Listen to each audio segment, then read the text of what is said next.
every investment isn't going to go how you plan, but you can make it to the finish line. It just may look different in each time.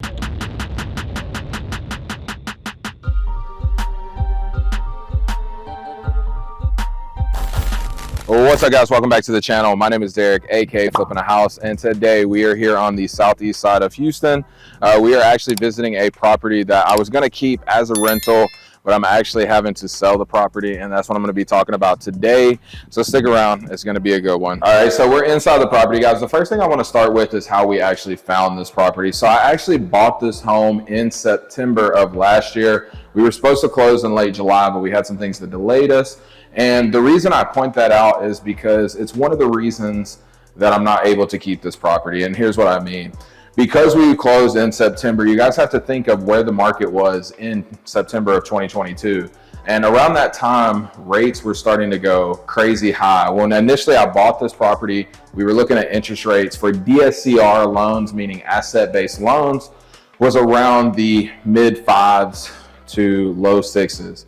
Now in September, they started to jump up even higher to where we started to hit the 7s.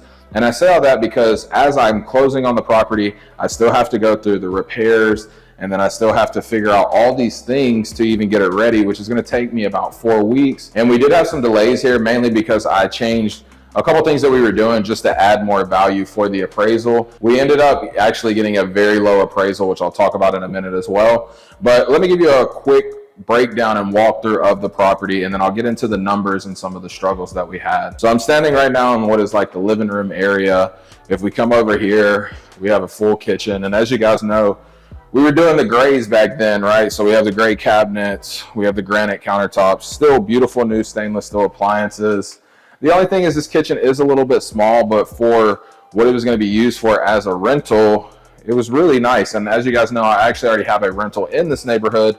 And now since we've bought 2 more flips, because we know the numbers over here well, it's a great neighborhood. I would just like to be able to keep more properties over here. But we have a dining room in here. And when I bought the home, we had this huge room here.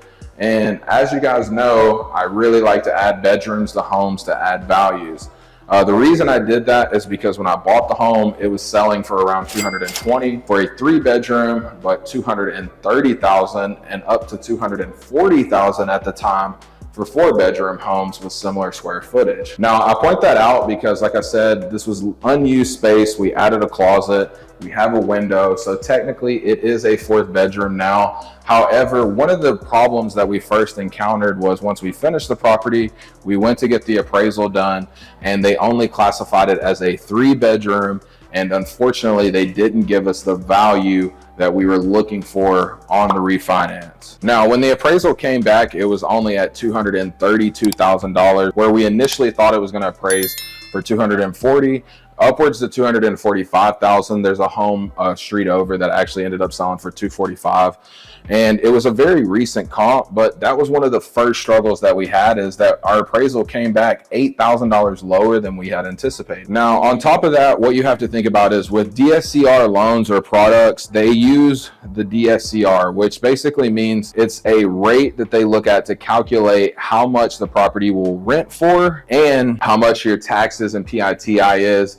And they go based off of a 1-point, 2-point system is what I've typically seen. But when the market shifted, they got back down to 1 point, which means it's very hard to refinance a property. In here, we're just in the master bedroom right now, and you guys can take a look. Standard stuff that we usually do on a property.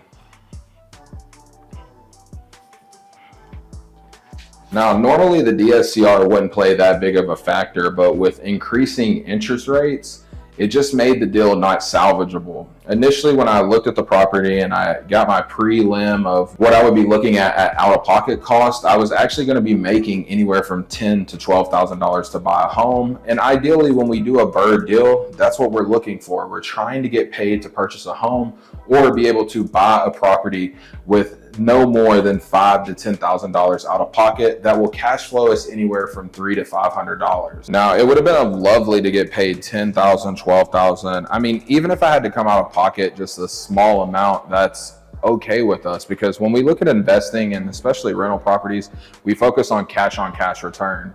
Now, if you do a bird deal correctly and you bring no money out of pocket or even get paid, the returns are infinite because you don't actually have any cash into the deal and you're just pulling out equity and it's tax-free. Now, when we got back the appraisal, and then on top of that, the DSCR changed, and then on top of that, the rates going up, it just basically dominoed into an effect of I was gonna have to bring $30,000 out of pocket because the DSCR was so low and the rates were so high. And even if I did that, I would not be cash flowing but $60 a month. Not that I have a problem with cash flowing $60 a month. For us, if you look at cash on cash return, if I bring $30,000 and I'm only making $60 a month, that cash on cash return is very, very low because it's going to take me multiple years to even get back the initial $30,000, right?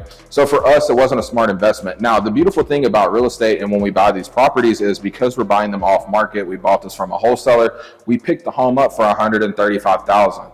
So after holding costs and everything, because when we went to finally refinance, it was, March of 2023. Because of everything, I made an executive decision that instead of cashing in on a little bit of equity and having to bring all this money out of pocket, I felt like it would be more beneficial to go ahead and sell the home. And that's what we did. Now, because of all these changes, we just had to adapt our market. And like I said, we felt like it would be better to sell the home, pull out. Now, like I said, we listed the home for $230,000. We ended up going under contract. That contract ended up falling apart. But the next week we picked up a new buyer and we are currently under contract to sell for $225,000. Now, after closing costs, commissions, holding costs, and everything, we should walk away with $25,000 to $27,000. And it works out because we had another rental that we bought around this time, and I actually had to ask my lender for an extra private loan just to get it closed. Now, the beautiful thing about that property is it does actually cash flow.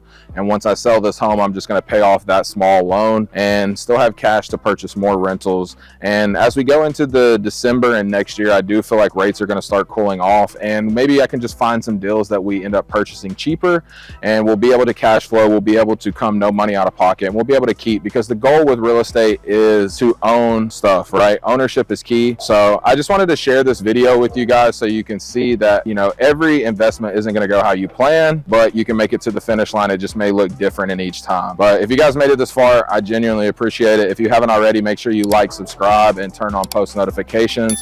If you're not already, make sure you're following me on Instagram and TikTok. Until next time, peace.